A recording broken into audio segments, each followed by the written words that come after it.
Too bad you're not my type. I'm a bit of a chubby chaser.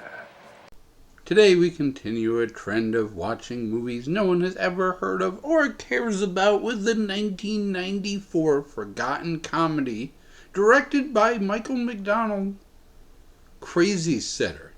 Our movie begins as we meet two charming young twins. What do you want? Breakfast! How do you get it? Cream! How do you get it? And their absent-minded, absent in presence, but very rich parents. Hey, mister. Is that any way to act? You know I care about you. And embrace and release. And embrace and release. I am an egg full of female potential. I am an egg. The kids try to blow up their babysitter, so the parents have to look themselves in the mirror again and decide where they have gone wrong. Shut up, person beeping a horn outside. Ayúdame,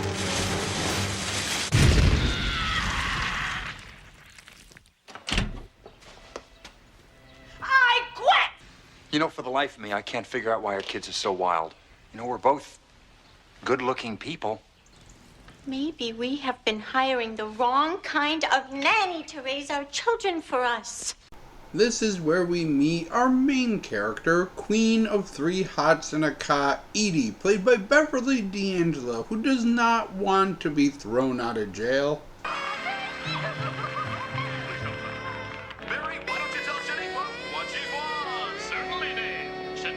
The United States government is well aware of your difficult transition.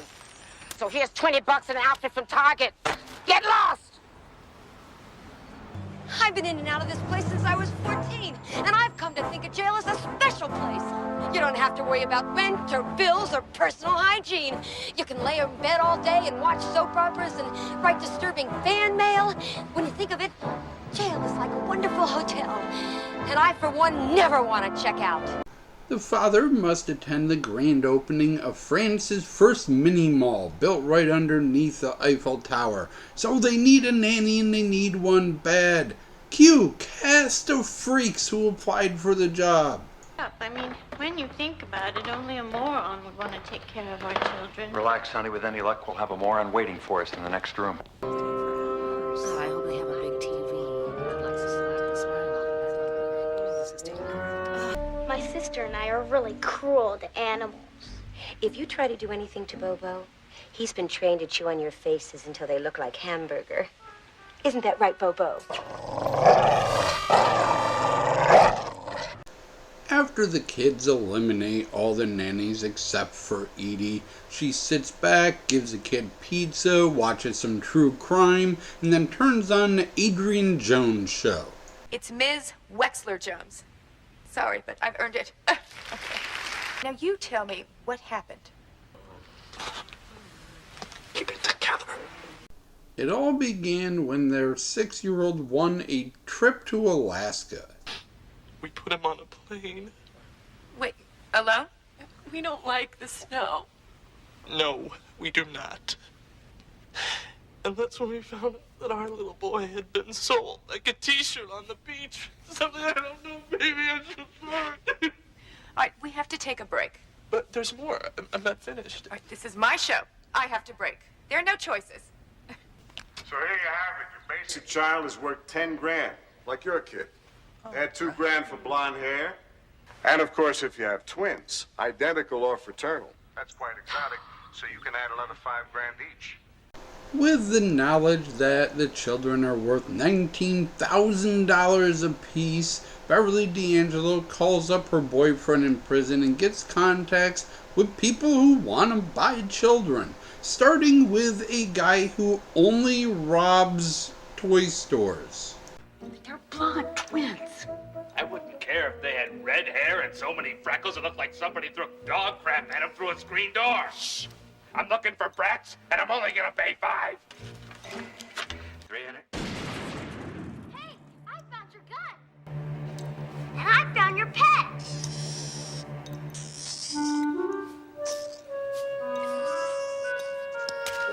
Get get the hell out of here. Followed by a couple who are clean freaks, appropriately named the Whites. Wow, even their dog is white. They certainly are clean children. Yeah, much better than common orphanage stock. You see, Rita and I can't have children. Rita and I were both born normal. You know, fertile. Eggs. Sperm, the whole thing. Yeah. But shortly after we were married, we had ourselves sterilized. Everything that happens down in that area is so messy. We thought, why not fix the problem? The little girl passes the first test by huffing fumes of cleaning supplies and guessing them by their smell. Now it's the boy's turn to find the lint. Take it easy, putting that right here. Look, somewhere here on my torso, Jason, for crying out loud, find it! Ah, God, I feel like I've got a scorpion on me! Get it, find it! Get it! Find it! Get it! Yes, find it! Get it, Jason, go! We will skip right past the honestly pretty racist scene where she almost sells the kid to a bodega owner who can't have sex with his wife because his penis will be chopped off if he has sex with a woman from a different tribe. The kids also kill his pet monkey. By feeding it donuts, the monkey died happy, don't worry. All hopes of a sale are gone, and we get to something that we love on this channel but don't get nearly enough of. Women looking sexy in jackets.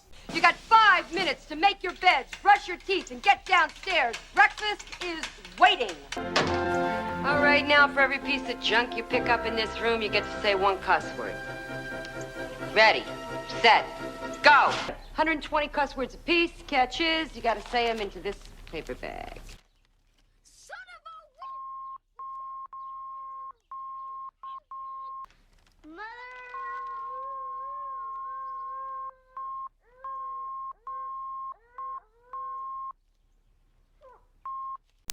Kid swearing is also always fun. Our movie winds up with a sadistic toy tester and Beverly D'Angelo having hand-to-hand combat with a old man. I did not write this movie. You cannot blame me for any of this.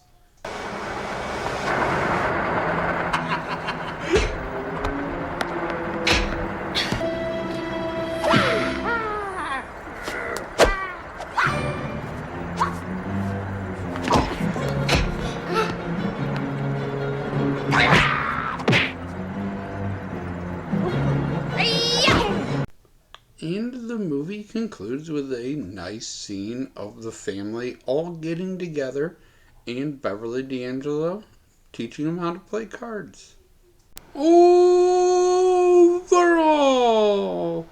CrazySitter is a weird, quirky little movie with lots of recognizable names from comedy.